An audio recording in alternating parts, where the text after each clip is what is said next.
Meanwhile, the crisis in Sri Lanka has now become like a marshland. The more it tries to get out of it, the more it sinks it in.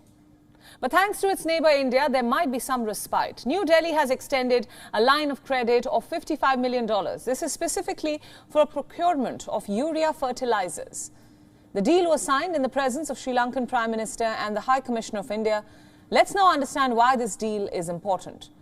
Well, for starters, the timing is crucial. It is paddy season in Sri Lanka right now, and amid a grueling food shortage, this batch of crops might be pivotal. The main function of the urea fertilizer is to provide the plants with nitrogen, which helps with growth. Urea also aids the photosynthesis process. Colombo is closely working with India's Export-Import Bank so that the consignment can be brought to Sri Lanka immediately.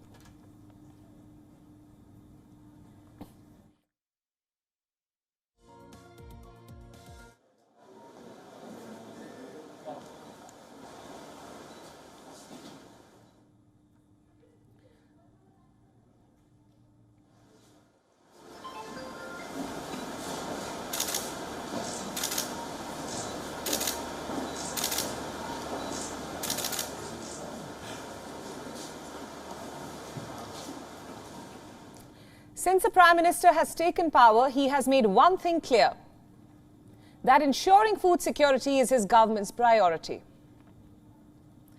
India's helping hand comes after the United Nations warned of a full-blown humanitarian crisis.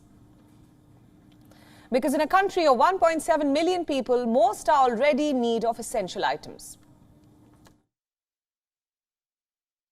Sri Lanka is facing its worst economic crisis since independence in 1948.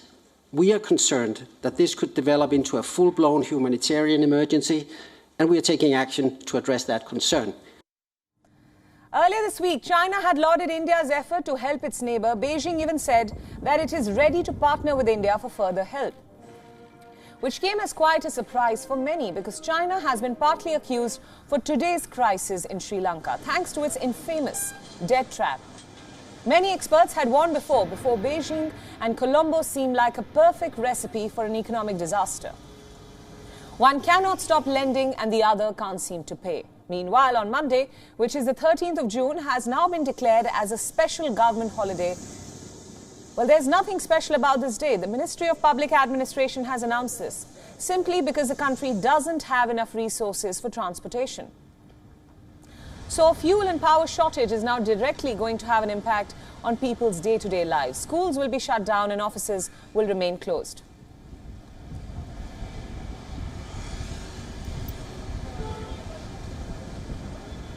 WION World is now available in your country. Download the app now and get all the news updates on the move.